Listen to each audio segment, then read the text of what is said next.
Hi friends, कैसे हो आप लोग। स्वागत है आपका अपने channel math research centre Aryan sir. तो फ्रेंड्स, आज मैं फिर से लेके आऊँ आपके लिए काफ़ी ज़्यादा डरावना और भयानक स्टोरी। तो चलिए बिना वक्त पे कहानी को शुरू करते हैं। शीर्षक का नाम है रास्ते में मिली चुड़ैल। गोपाल नाम का एक लड़का था, बहुत ही गरीब था। उसके परिवार में कुल मिलकर 5-6 लोग थे, लेकिन कमाने वाला कोई नहीं था।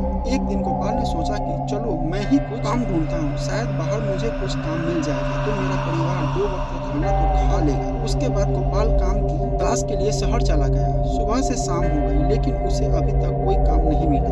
मन उदास होकर घर जा ही रहा था कि एक आदमी उसके सामने आया और बोला कि तुम बहुत उदास दिख रहे हो। गोपाल ने बोला, मैं सुबह से काम ढूंढ रहा हूँ, लेकिन मुझे कोई काम नहीं दे रहा, इसलिए उदास होकर घर जा रहा हूँ। उस आदमी ने कहा कि मेरा एक कपड़े की दुकान है, वहाँ पर मैं तुम्हें काम दे सकता हूँ, बोलो मेरे पास काम करोगे। तो गोपाल ने झट से बोला, हाँ मालिक, मैं काम करने के लिए तैयार हूँ। तो उस आदमी ने बोला, ठीक है, कल से तुम काम पर आ जाना।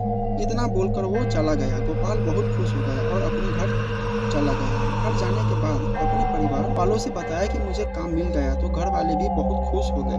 गोपाल ने दूसरे दिन से काम पर जाना शुरू कर दिया।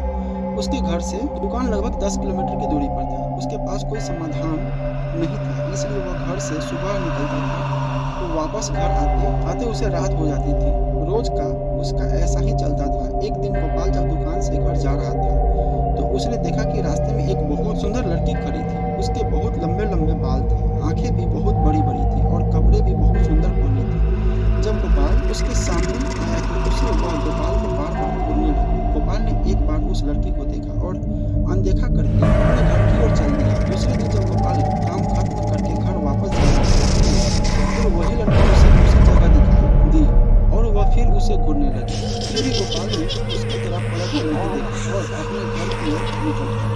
वो उसके पास 1 मिनट भी नहीं रुका, क्योंकि गोपाल को उस लड़की से बहुत डर लगता था और गोपाल डर के मारे थर-थर कांपता। वो लड़की कई दिनों तक उसे उसी जगह दिखाई देती थी। एक दिन वो लड़की दिखाई नहीं दी। गोपाल ने इधर-उधर देखा, लेकिन कहीं नहीं दिखी। वो सोच में पड़ गया और मन ही मन में बोला कि ऐसा क्या हुआ कि वो लड़की आज नहीं आई। घर की ओर निकल गया। 1 महीने बाद उसके घर पर एक चिट्ठी आई। गोपाल ने चिट्ठी को खोला और देखा तो उसमें एक लड़की का नाम लिखा हुआ था और वो नाम था रानी। उसमें से एक फोटो निकली थी जो कि उस रास्ते वाली लड़की से हूबहू मिलती थी। गोपाल ने डर गया कि उसको मेरे घर का पता कैसे मिला। उस चिट्ठी में लिखा हुआ था कि कल जब तुम दुकान से निकलोगे तो जहाँ पर मैं खड़ी रहती हूँ वहाँ पर मेरा इंतजार करना। गोपाल उसके दूसरे दिन अपना काम खत्म करके दुकान से निकलकर उसी जगह पर पहुँच गया जहाँ वो लड़की खड़ी रहती थी। वहाँ पर पहुँच के देखा तो वो लड़की वहाँ पर थी ही नहीं। वह बहुत देर तक उसका इंतजार किया। जब वो लड़की नहीं दिखी तो वह अपने घर की तरफ चल दिया। गोपाल अपने घर जा ही रहा था कि उसे याद आया कि जो चिट्ठी आई थी उसमें उसका पता तो होगा ही, और अपने पॉकेट से वो चिट्ठी निकाली और उस पते के अनुसार उस लड़की के घर चला गया। गोपाल ने दरवाजा खटखटाया तो एक आदमी आया और बोला कि क्या काम है। तो गोपाल ने कहा कि मुझे रानी से मिलना है। उस आदमी ने बोला कि बोलो क्या काम है, मैं उसका पापा हूँ और बेटा उसे गुजरे हुए 2 महीने हो गए। गोपाल जब इतना सुना तो उसके हाथ पैर कांपने लगे और वह सोच में पड़ गया कि वो लड़की तो मुझे रास्ते में मिली थी और उसकी चिट्ठी भी आई थी। तभी रानी के पापा ने उसे दिखाया कि देखो बेटा, उसकी तस्वीर पर माला पड़ा हुआ है। इतना देखते ही गोपाल बहुत डर गया और भागकर अपने घर पहुंच गया। फिर उसने उस चिट्ठी को जला दिया। उसके बाद गोपाल बीमार रहने लगा। घर वालों ने बहुत इलाज करवाया, फिर भी कोई फायदा नहीं हुआ। उसका काम भी छूट गया। गोपाल को अक्सर मरी हुई रानी का चेहरा सोते हुए नजर आता था।